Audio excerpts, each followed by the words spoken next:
let's talk a little bit about Chris Christie because there's new news. I mean, it's really coming every day, and I think, I don't know. Give me your sense. I mean, is this even a political story anymore, as much as it is just a good sort of corruption story?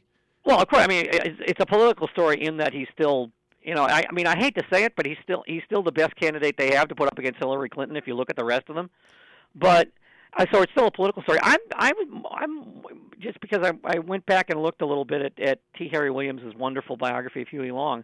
I think what you're dealing with in New Jersey is Huey Long, Huey Long for the information age, basically. A guy who's found using an entire state, not necessarily to line his pockets, although his friends have done very well, but to increase his own political power in the country. Right. And I think that's what he's getting caught at now. Yeah. Whether it will stick through 2016, I have no idea. But if you look around, Scott Walker's got the same problem in Wisconsin. People who are touting Scott Walker, I mean, the problem with Scott Walker in Wisconsin is his scams are pretty penny ante, but compared to what the stakes Christie's playing for. But I think as long as there's a steady drip, drip, drip of subpoenas and a steady drip, drip, drip of news coming out of the legislature, he's got trouble. Yeah, I mean, I am convinced that his 2016 hopes are gone. I mean, I do think that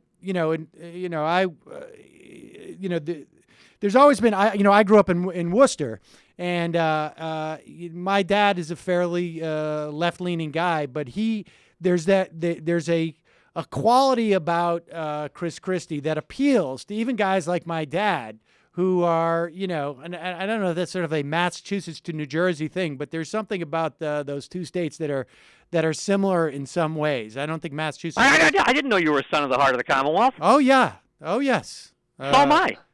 Are you from Worcester? My father was the assistant principal at North High for 30 years. Oh, you're shitting me. I went to. Oh, we'll cut that out for the tape delay. Hey, nice. I went to Doherty. Always good to work for a broadcast professional. Yeah. Yeah, I mean, I agree with you that Christie has that sort of appeal in a general election, but I just don't think. I mean, I think that the reason why he's not going to get through this, even if he does somehow escape all the subpoenas and the federal and the state investigations that are going on, is because he has no natural constituency in the Republican Party anymore that would get him through the primaries. That's basically my take on it. Yeah, I thought he could possibly finesse that by just blowing off Iowa, because the Iowa Republican Party is nuts, and then possibly just minimizing South Carolina, going up to New Hampshire and racking up a big win there, and then kind of avoid those parts of the primary process. He'd have to stake a lot on Florida in that case. But there was a constituency for him in Florida. But now I'm not sure he can take anything for granted. And I don't think he could do that now, because if he's going to run, if he's going to run as a credible Republican candidate, right now he's got to run everywhere. And you'll notice that he's picking up support from the really hard right, simply because he's looked upon as a victim of the liberal media. Yes, I mean he's getting a little bit of applause from over there now that he wouldn't have gotten before. He's going to CPAC. Yeah. Where I guarantee you he will be greeted rapturously. And this is after he was sort of not invited, I guess, or disinvited in 2013. Right. I mean, but he knows if he wants to run, he knows what he has to do.